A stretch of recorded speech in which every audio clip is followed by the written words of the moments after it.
I had a lovely conversation last week with someone who's watching these recordings, can't join them live. And it just tears her apart because she wants to jump right in.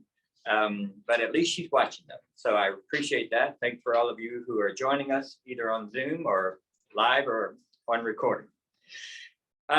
Okay, so we have a really familiar text today, and there are a couple of things in there I'd like to pick up and talk about, but I'll first give you the chance to set the agenda. So let's read the text, and then we'll start with any questions you have about either the text or the presentation.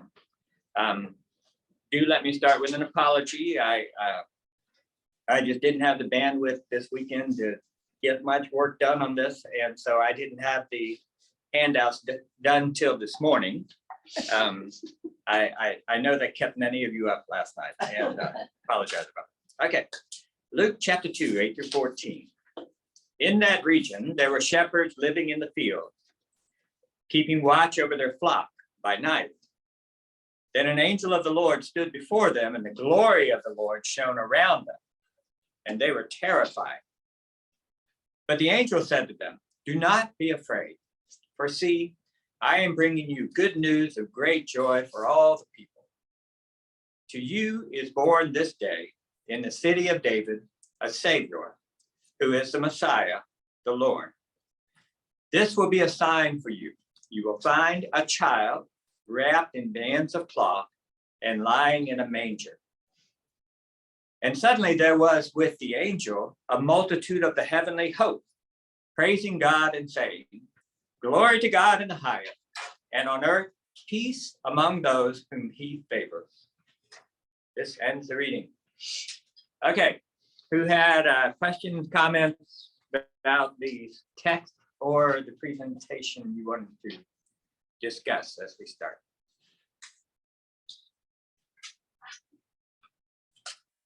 Well, I am kind of bothered by who he favors because I thought God loved us all. Right. That's been a point of contention for many years. In a Greek version of the New Testament, typically what they'll have is, the Greek text, and then there'll be annotations at the bottom. And the annotations generally will show you where a lot of the old texts are not quite the same. There may be 2 or 3 different variants, they're called. And it will list the variants. And depending on how they're identified, the oldest ones will be identified with Hebrew letters. And the ones that are not quite that old will be identified with Greek letters. And then they have names like P46, which would be papyrus number 46. So they've got them all categorized. I mean, look, we don't have any of the books of the Bible intact in its original manuscript. What we have are centuries of fragments. And then it's not until, toward the end of the 2nd century that we start to have whole books. I'm not precise on the dates, but I do want to tell you that if the point is to try to get back to as close to the original manuscript as we can, it's really painstaking work. You've got to take a little bit of a fragment here, because parchment, papyri, things like that, they don't last forever, depending on how they've been stored. So that little annotation stuff at the bottom of the Greek Bible will tell you, some of them will have every little variant listed, and it's mind-boggling in this tiny writing because it's so much. But most of them make judgments about significant variants. And this is a significant variant.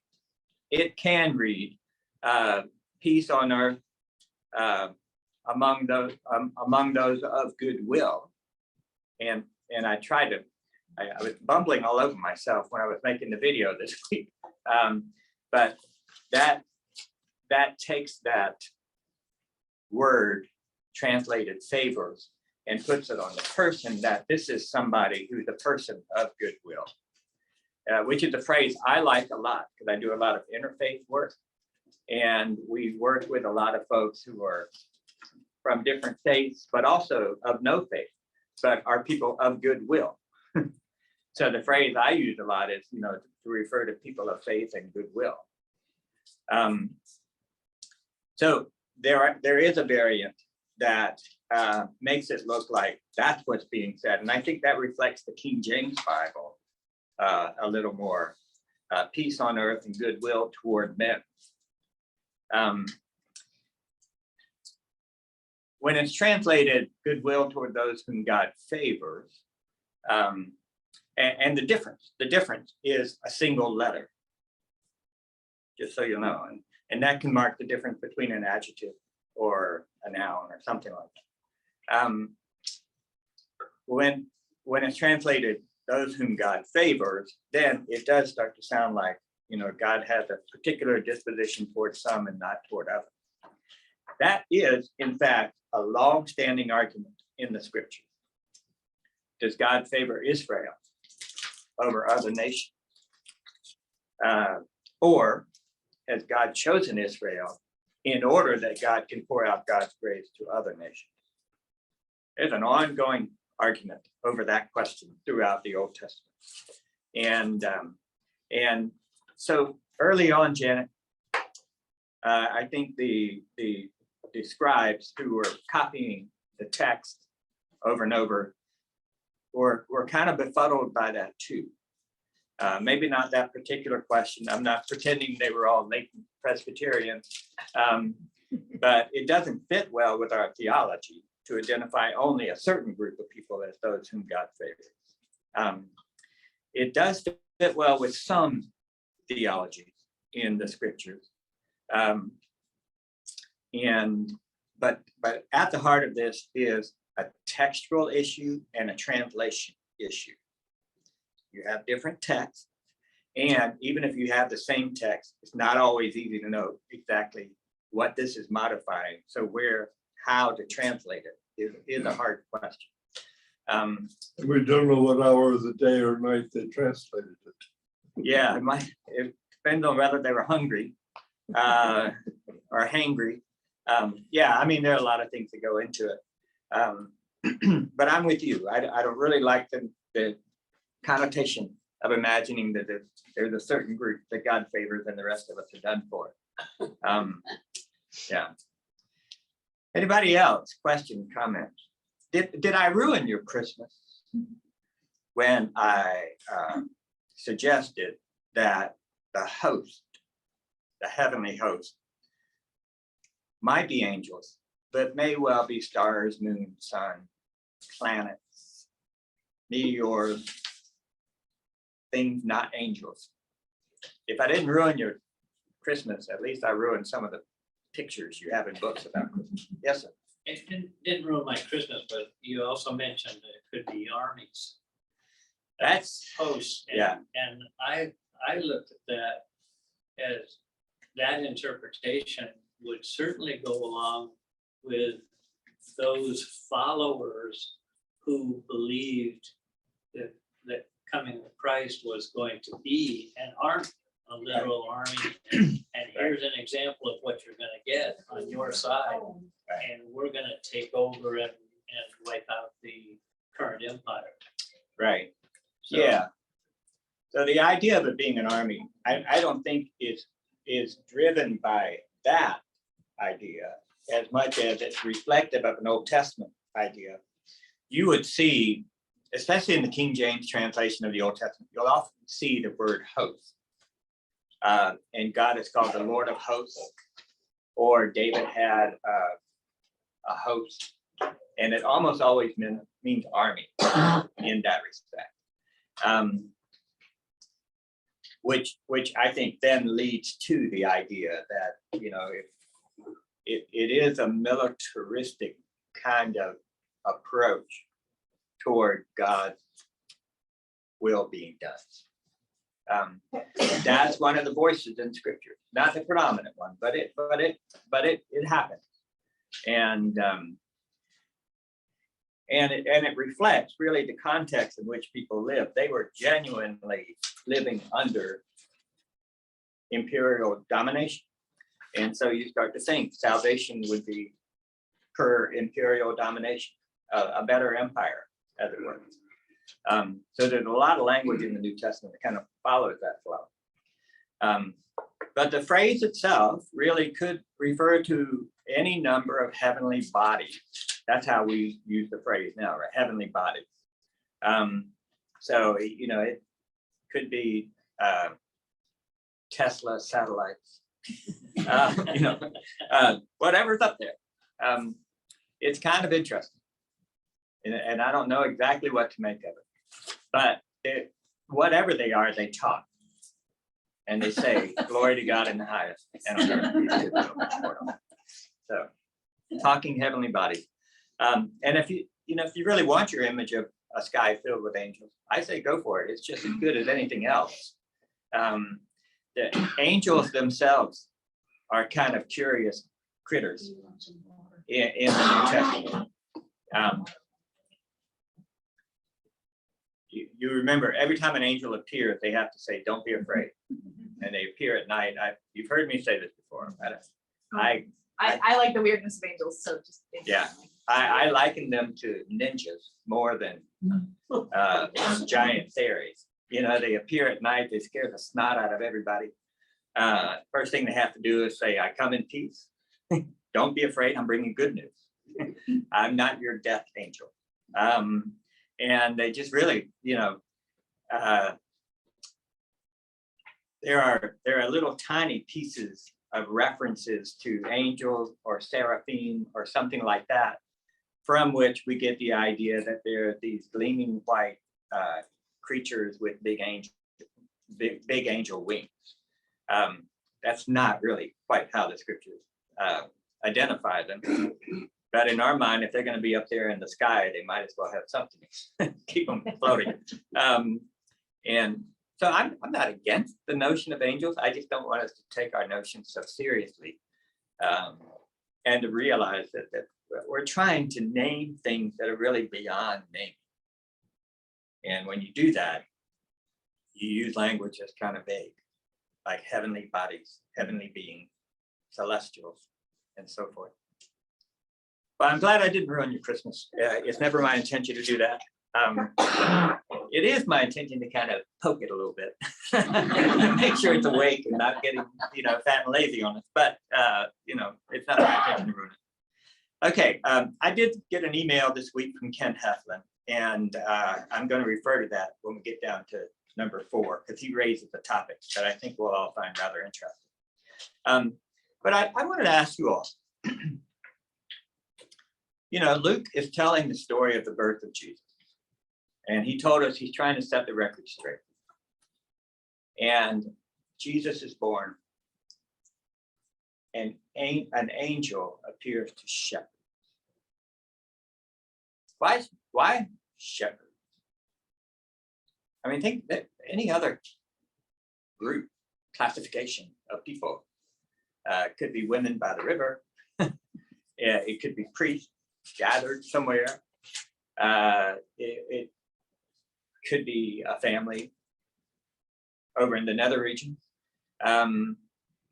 Shepherds, I started looking throughout Luke's gospel to see if shepherds had particular meaning, because for us they do. We are beguiled by the 23rd Psalm. Lord is my shepherd, I shall not want. That whole pastoral imagery of God means a lot to us. But does it mean a lot to New Testament writers? In Luke, there's really not a lot of reference to shepherds. Certainly, Jesus is not depicted as a good shepherd in Luke's gospel. I don't think the 23rd Psalm is ever quoted in the New Testament. It's a lot more precious to us than it appears to be to the New Testament writers. There are some echoes, some themes from the 23rd Psalm that I think you can hear periodically. But Jesus makes one reference to shepherds, the same word.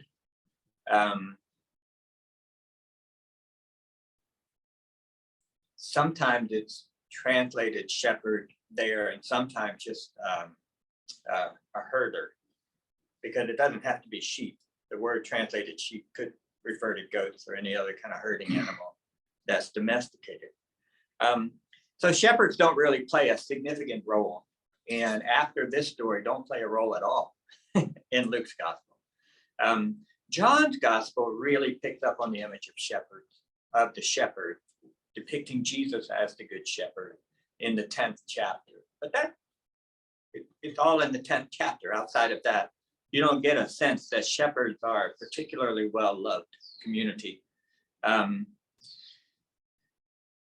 The thing that may be at work here is that David was a shepherd. So we have this legacy of David having been a shepherd, and which is why the 23rd Psalm would be attributed to David. And so that it may be that, unbeknownst to me, of course, and to any of us today, that in the first century among faithful Jews and other faithful people, the role of shepherd had already been kind of, I want to use this term approvingly, romanticized in some way as being ideal and kind of the nice representation of the pastoral life and so forth. But other than that, when you saw my question, why shepherds, what came to your mind? Humble folk. Okay, yeah, Believing ones that believed in the nature.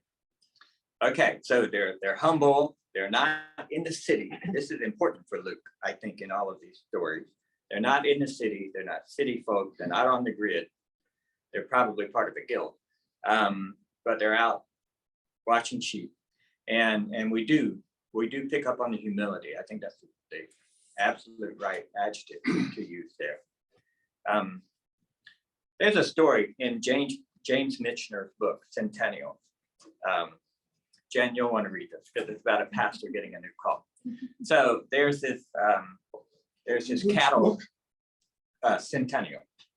There's this cattle town, and the church there, I'm going to say they're Presbyterian. I don't remember that exactly. The Presbyterian church is looking for a new pastor. And they've had the committee, they get the pastor committee, they go out and they find this guy that they kind of like. And they go here and they talk to him, everything looks good.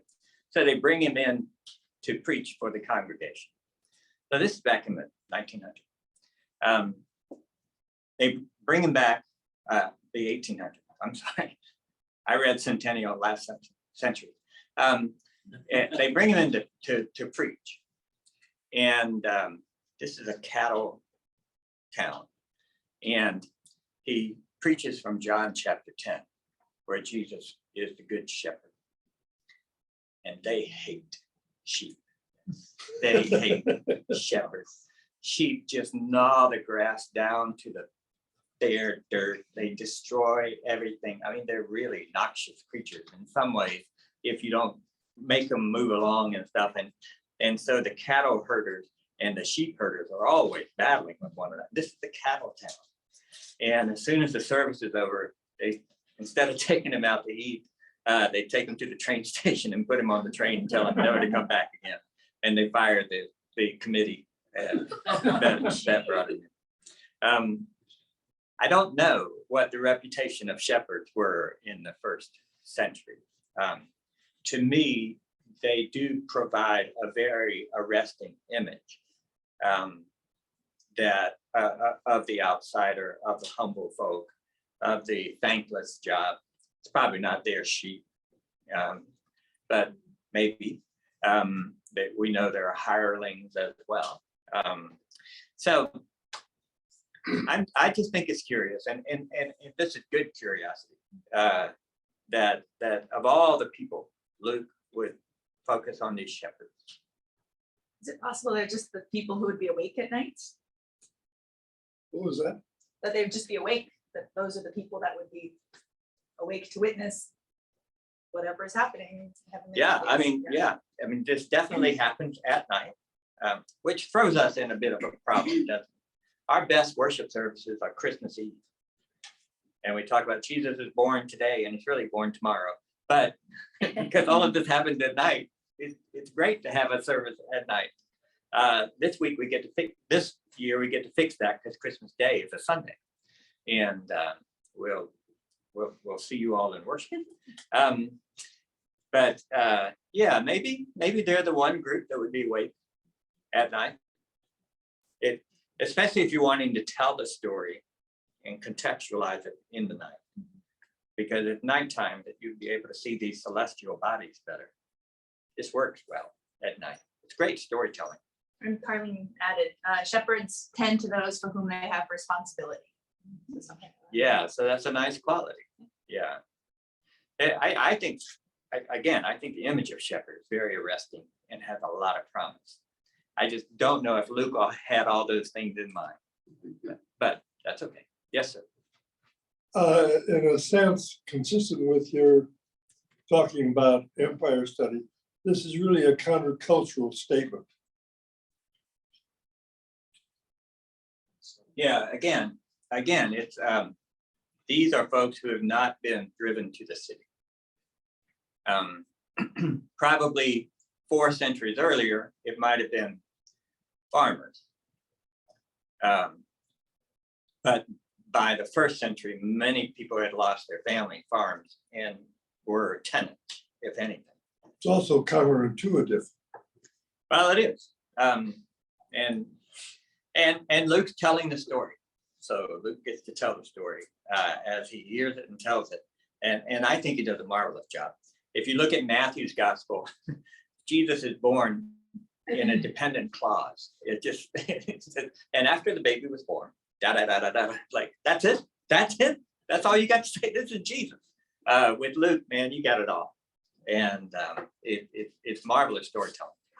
Okay, so anyway, that was my curiosity is I just want to marvel at the role of shepherds here. But now I want to get to something a little more hairy. And that is the glory of the Lord. That's an interesting phrase. And we've heard it so much around Christmas time and in some great musicals. But even outside of the Christmas story, the glory of the Lord. And I want to just think for a little bit about what that's trying to signify and how that points to an ongoing theological challenge for people of faith. Okay. In the video, I think, at least I intended to say, again, Monday was a rough day, so I'm not sure what exactly came out of my mouth. But what I intended to say was that the glory of the Lord seems to play some kind of mediation role between God's pure being or pure essence and what humans are capable of beholding. So there is that phrase throughout the Old Testament that no one can see God and live. And I'll show you a text where something like that is expressed. I'm not sure that everybody meant that literally, but it's the kind of sloganal phrase that really points to the difference between humanity and God, and the difference between God and every other thing we can observe. You can look at a rock and you're in charge. You look for it as long as you want. It's just sitting there. And you can analyze it, you can kick it, you can turn it over. But you just can't do that with God. God is kind of the eternal subject in the room. And so in some respects, that phrase, no one can see God and live, was not so much a death threat as it was a way of honoring the difference between God and all the other things we observe. So I want to kind of walk you through both biblical and the history of theology, and I'm giving you a select history here because this is the history that shaped my theology. There are anybody else could get up and name different names and tell you different things. But in Exodus chapter 3, there's that great story where God visits Moses by virtue of a burning bush. Remember that story? Okay. So God is present in a bush that is on fire but not being consumed. So the first thing you have to do is to reckon with the fact that this is not a thing that's really possible day by day in our world. If the bush catches on fire, it's burned up. But this is a bush that's on fire, not burning. So you know that you're in the presence of something outside of the norm, outside of our expectations. The voice of God comes through that burning bush. So already you have a mediation there. This is not God standing there, if God stands. This is God vis-a-vis a burning bush. So this is God presenting in something that's not God. Clear? Okay. Moses is told to go and set the people of Israel free from slavery and so forth. And he asked the question, if I go to them and they ask me, who is it that sent you? Who do I say has sent me? Okay, so he's trying to derive a name. I have often heard it said, and I reckon this is true, that in the ancient mind, if you could name a deity, you could control the deity. Naming is an act of sovereignty over something. That's why Adam names the animals. And so if you can name the God, then you can invoke the God. Almighty Isis. Boom, there's Isis. So Moses asked, if they ask me who sent me, who do I say sent me? So it might be a surreptitious way of trying to name God so Moses can take control here. And God's answer is a non-answer, isn't it? I am whom I am. You tell them I am sent you. Oh, that stinks. What kind of a name is that? That Hebrew, the Old Testament Hebrew is a very early language without a lot of sophisticated breakdowns that could be translated, I will be whom I will be. Not so much the future tense, but the determinative sense, like don't try to name me. Don't try to make me something. Don't try to box me in. I will be whom I will be. Darn it. Should be followed by darn it. Right? So that's an answer to the question, but it's not an answer. God is not giving Moses a name by which Moses can rule God. But what an interesting answer. I am whom I am is the verb to be, right? I am is the verb to be. So, in other words, God is. That's it. I am, or if you prefer, God says, I am ising. Ising, whatever it means to be, to is, to exist, I am that. I am existence itself. I am whom I am. That's really powerful. And because the verb to be is implied in every other verb. You can say Jane runs or Jane is running, right? Jane runs is the same as Jane is running. Jane ran, Jane was running. The verb to be is implied in every other verb because it implies existence. So this is a really philosophical conversation happening between Moses and God here, a deeply theological conversation. Curious and unsatisfying, maybe, if you just read through it real quickly, but if you hold it, I think it means a lot. So now you have this. God will not be controlled. God can't be captured like a rock or any other object. God is always subject. God, I am.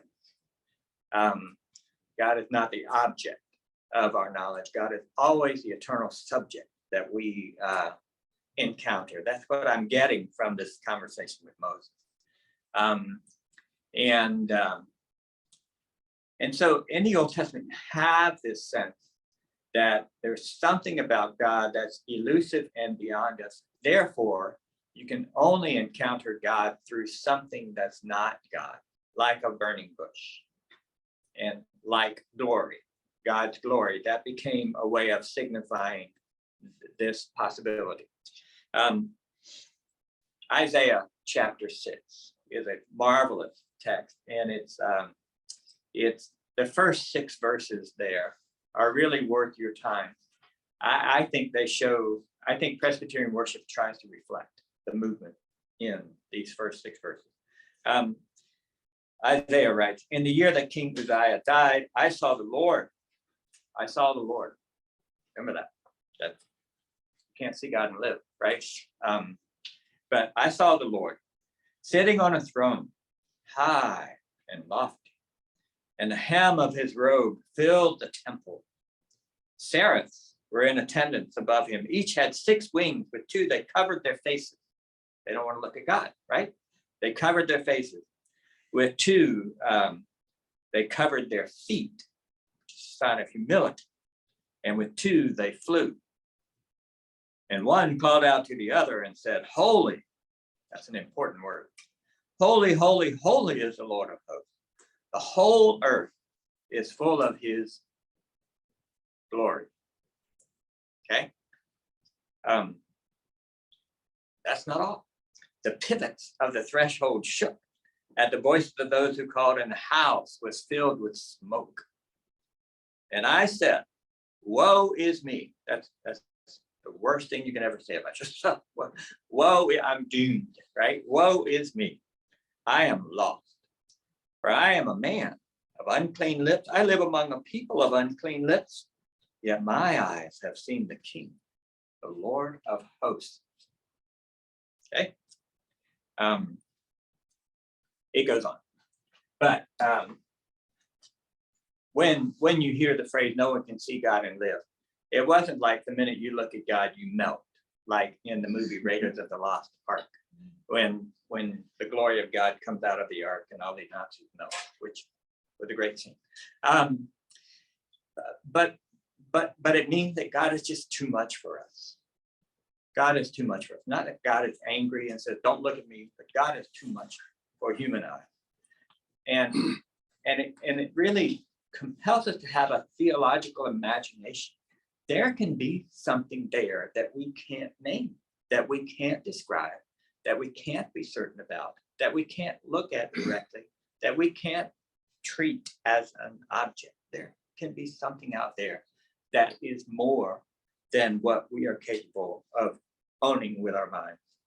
And that's a very interesting, humble theological disposition. And I'm arguing that that's really what this phrase glory of the Lord is trying to get to. So let me skip to the New Testament in Acts chapter 17. This is one of my favorite texts in the book of Acts. This is Paul on Mars Hill. Okay. And I want you to know this only because it'll come up in a minute. Mars Hill is called in the Greek text and translation, the Areopagus. Areopagus. It's treated as one word. It's actually 2 words, Areos and Pagos, which means hill of Ares. Ares was a god of war in Greek mythology. Mars was a god of war in Roman mythology. So what's called Areopagus originally in Greek can also be called Mars Hill. That's the Roman version of that. So you got the god of war. There's a reason for that. We'll talk about that later. Okay, so Paul is in Athens and he goes up to the Areopagus, Mars Hill, and there are some people there that spend their time talking about these things. And they ask Paul to tell them about this new religious idea he's been sharing. They're curious.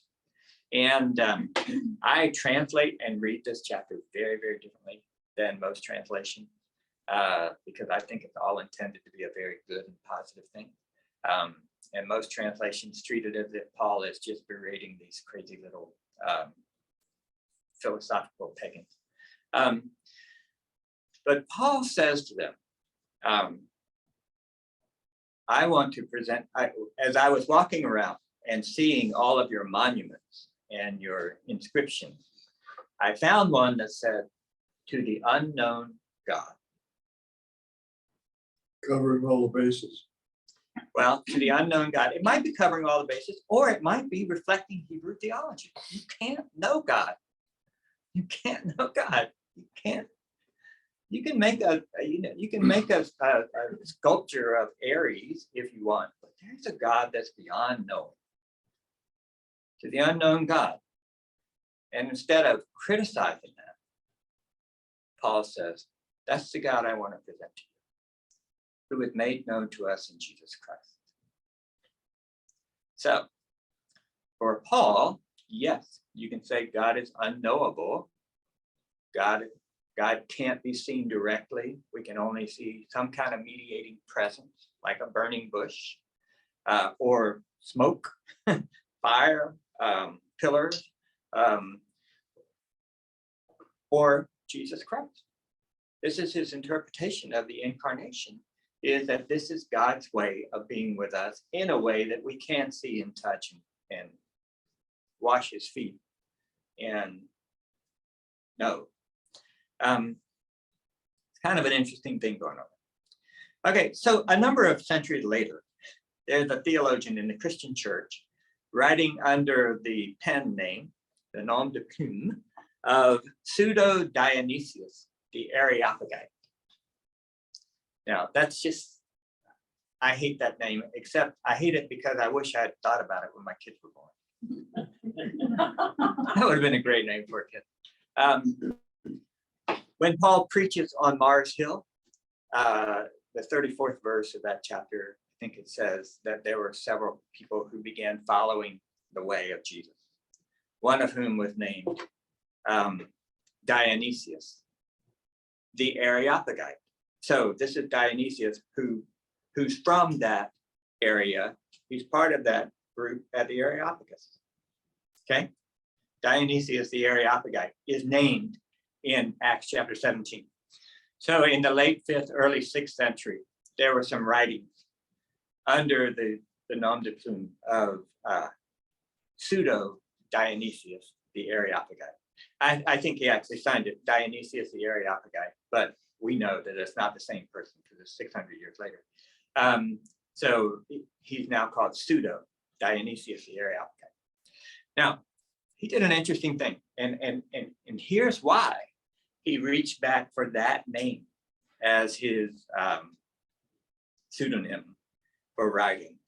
And it's because he blends the Christian message with Platonic philosophy, Neoplatonism. And in doing so, says that we can't say positive statements about God. God is beyond that. We just can't name things about God. But we can describe God through a process he calls via negativa. God is not human. God is not mortal. God is not hateful. God is, so we can name things that God is not. And that in doing so, we kind of get closer to what God is, even though naming what God is beyond our capacity. Let me show you how that works. Okay, I think it's a fascinating argument, and it feeds me in some ways. Fast forward 1,000 years to John Calvin. He's the grandfather of the Presbyterian Church. That's all we have. John Calvin, I think it's in his commentary on Genesis, said, we cannot know God in God's essence. God is beyond that. But we can only know God insofar as God accommodates God's self to our understanding. Again, a mediation is necessary, whether it's a burning bush or the person Jesus Christ. Only insofar as God accommodates God's self to our understanding can we know God. This is John Calvin. This is the person who originated the Reformed Church, which we are part of. Do you see the continuity? I really see a line of continuity between the story in Exodus, the experience in Isaiah, Paul's sermon on Mars Hill, this person writing under the name of Dionysius the Areopagite, and now John Calvin. Yeah, we can't. God is beyond us. So the question always is, if God is greater than we can imagine, think, and so forth, then how do we know anything about God? And it almost always seems there's some kind of mediation involved, whether it's through the negative theology of Dionysius or the person of Jesus Christ. Years later, in the 20th century, around 1970, Hans Küng wrote a book entitled Does God Exist? Hans Küng was a radical Roman Catholic theologian, very good. And I was part of a religious book service where I got 4 free books when I joined, and then I ended up having to buy a bunch of stupid books for the next 6 months till I quit. But one of the stupid books I ended up buying was Hans Küng's book, Does God Exist? And in fact, it turned out not to be stupid. But imagine on my shelf in my, I think I was in seminary by then, seminary room, I have this thick book with the binding showing with the gigantic letters, Does God Exist? With a question mark. Okay, that's on my shelf. And my parents came to see me at seminary, and my dad walked in and said, "What in the world is that book all about?" And he said, "You know God exists. Why are you reading that?" And I said, "Well, I have always been taught that God exists. Hans Küng was always taught that God exists. But the reason he asked the question is because the answer actually is no. God doesn't exist like the supreme being because God is not a being. God is existence itself. I am whom I am.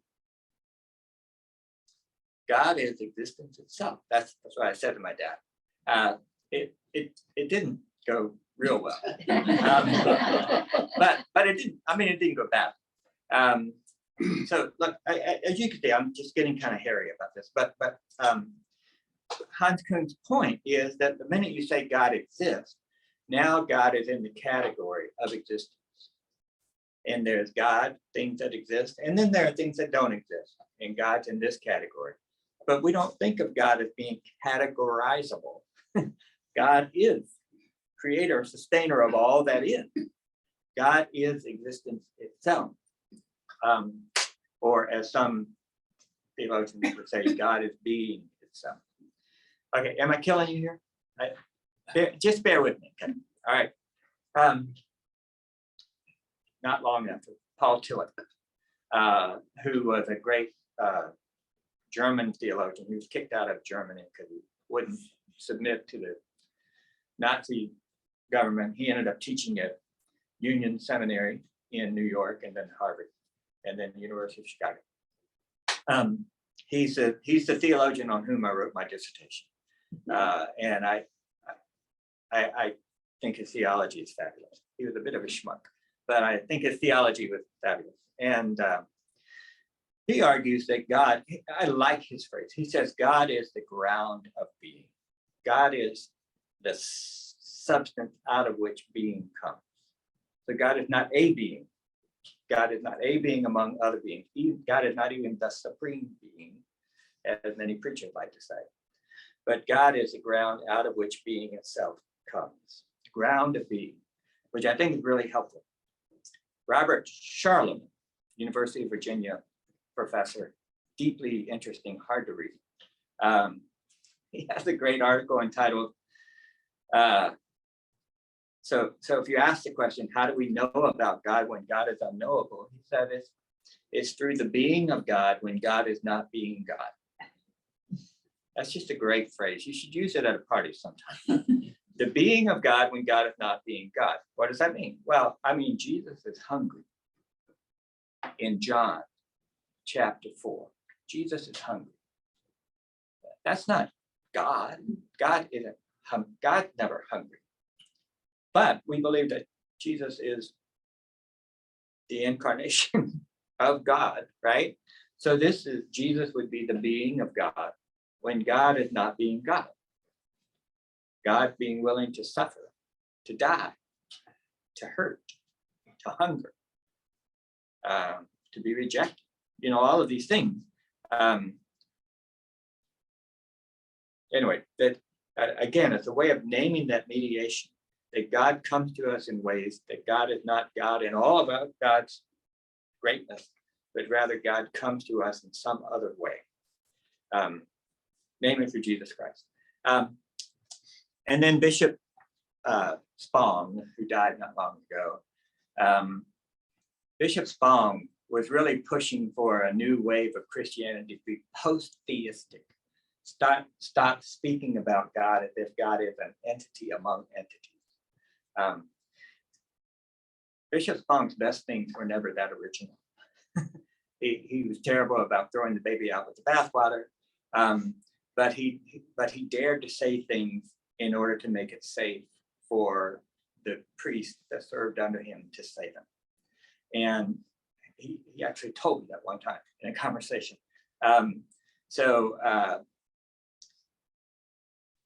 That's an interesting. He was arguing that Christians need to lean toward being post-theistic and not stop treating God like a God. Because honestly, when I grew up as a kid, I almost felt like there was God and then there was the devil.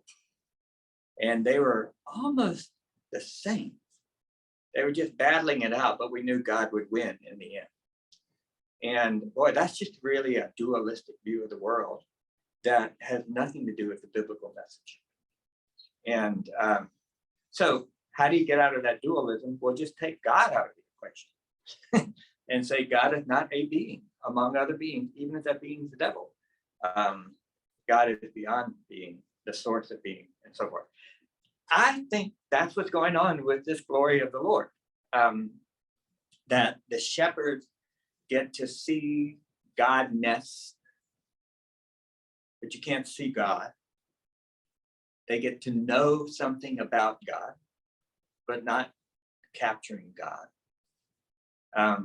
They get to hear the voice of God, but not be struck down at the overwhelmingness of it. So that glory of God is the being of God when God is not being God, and it's luminous. The word there is perilumos, lighting around. I really had in my mind those little halo lights that you often have when you do a lot of things on Zoom. It just all around them was this light, pure light. It's just fabulous. So when we hear the story, I don't think it's because the sky is filled with angels or even an army, but because the whole place is filled with glory. And that should stun us. I mean, this is where the word behold works. Don't try to figure it out. Don't analyze it like I did. Just hear it and be marveled by it. That's what glory is all about. It invites us to marvel. Okay, so sorry. That any questions you care to articulate at this time? That's the best description of Christmas I've ever heard. You're here. Wow. Thank you. I think that is absolutely fascinating. I can't get enough of it. I think I speak for everyone in this room. Thank you. Thank you. You're welcome. And that might be why the shepherds were mentioned, because as she said, they were up at night. And so maybe that's what Luke is referring to. He's Yeah, maybe so. the only maybe so. human beings that were around and awake at that time were the shepherds. So they were the one that got the message. That may well be true. Thank you. Okay, let me move real quickly to the note I got from Ken Heflin. Thank you, Ken, for sending this. But he was comparing the Christmas stories in Luke and Matthew. So Mark doesn't have a Christmas story. Jesus is fully grown by the time he appears. John doesn't have a Christmas story. John has a very philosophical introduction about the Logos, the Word. And then in verse 14, and the Word became flesh and dwelt among us. So the Word had to become something other than the Word to live among us, right? But Matthew and Luke both have baby Jesus. If you want sweet little baby Jesus, you got to go to either Matthew or Luke. But there are differences there. And what Ken noted was that Luke is kind of focused on Mary, and Matthew is focused on Joseph. That's absolutely true. Okay, and that's great. We'll look at that in more detail in a minute. There are genealogies in Matthew and Luke. We don't get that in Mark or John. They're different. Some scholars would say one of them is actually a genealogy of Mary, and the other is a genealogy of Joseph. I don't know quite how you can come to that conclusion based on what's said in the genealogy, but that's not a bad way of reconciling. Ken also notes that with Luke, there's a lot of emphasis on inwardness. Remember, Mary was much perplexed by what the angel said, right? And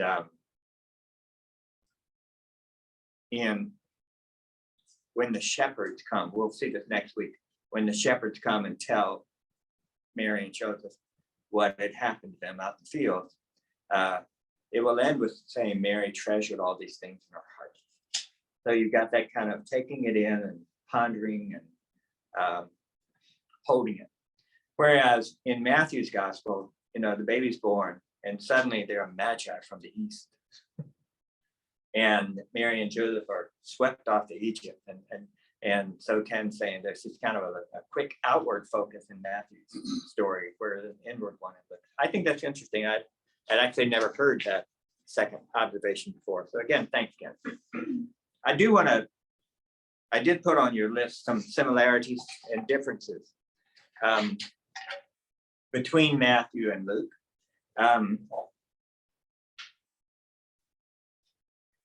In both of them, Mary and Joseph are engaged.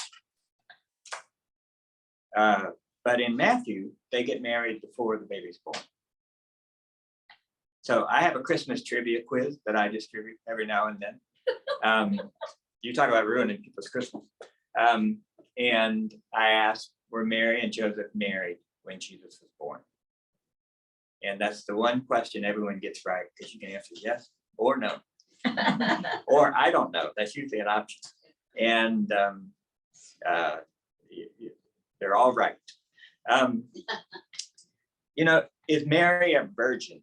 I'm going to rant, a small rant for just a minute.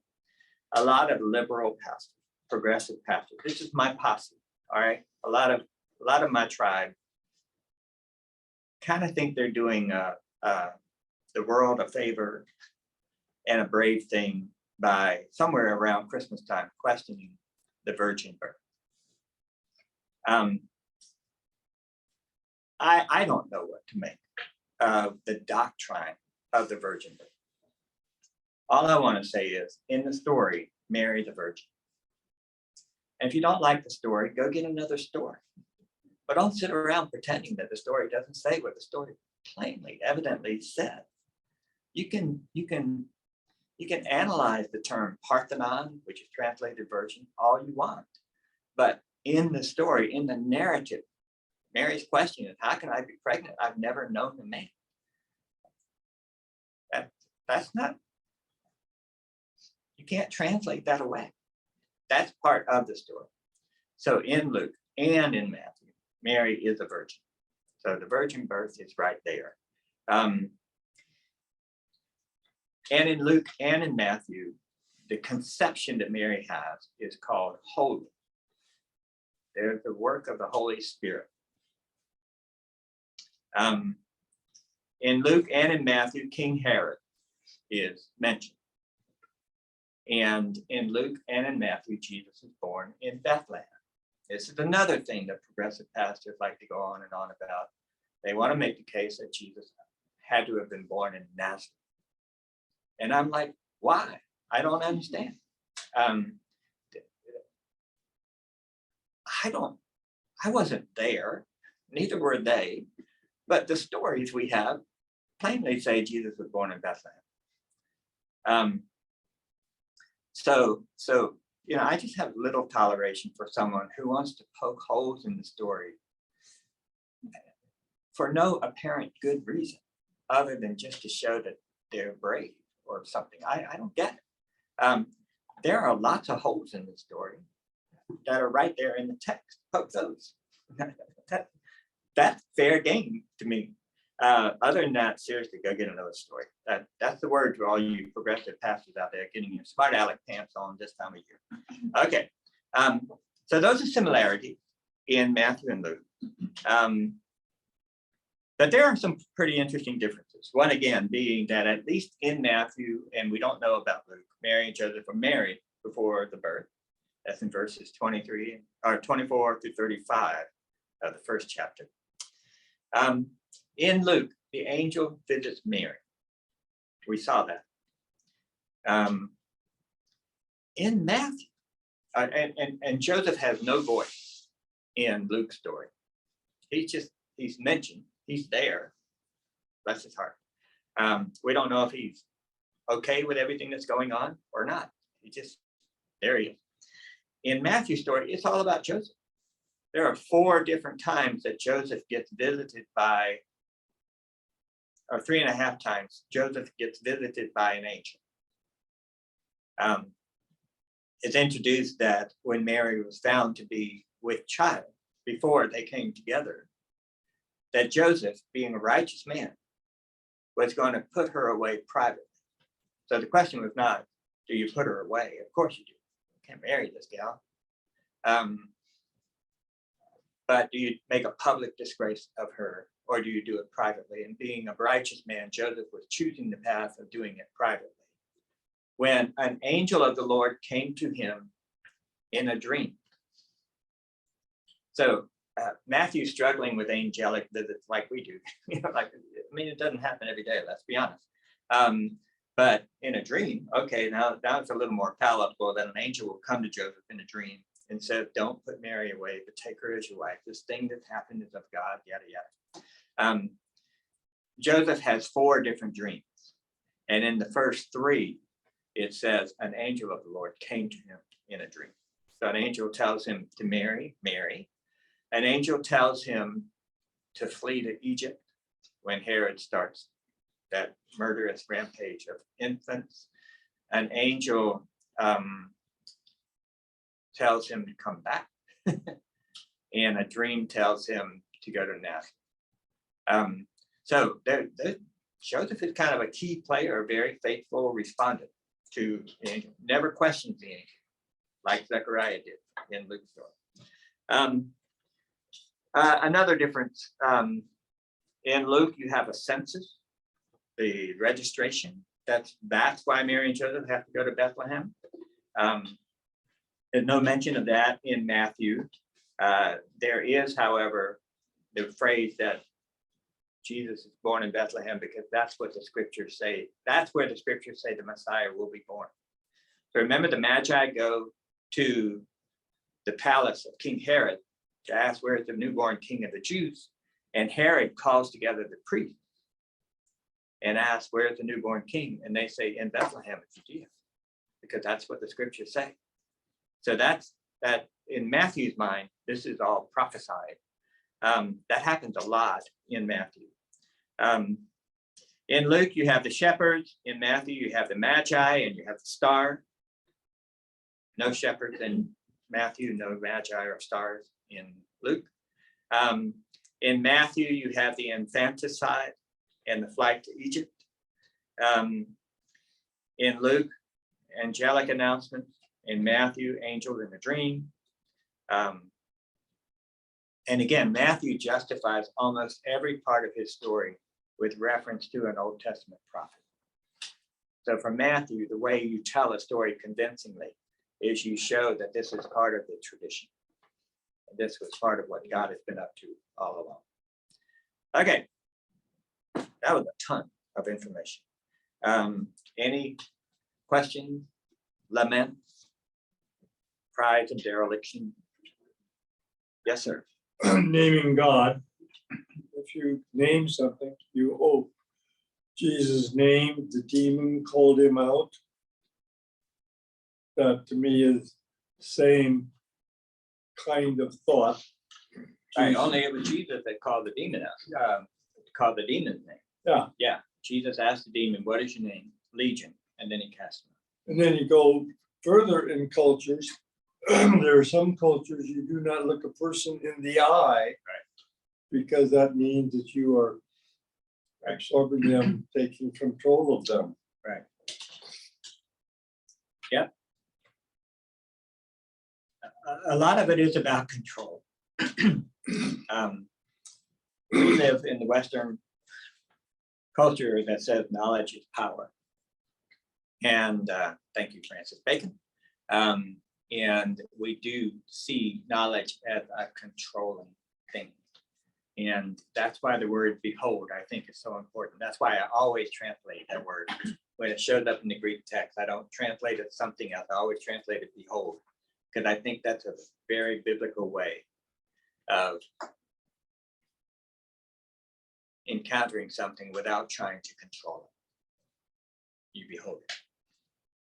And that's enough for now. So Sue Ann, you can stop the recording. Thank you, everybody. We've got one more class, and that'll be next week.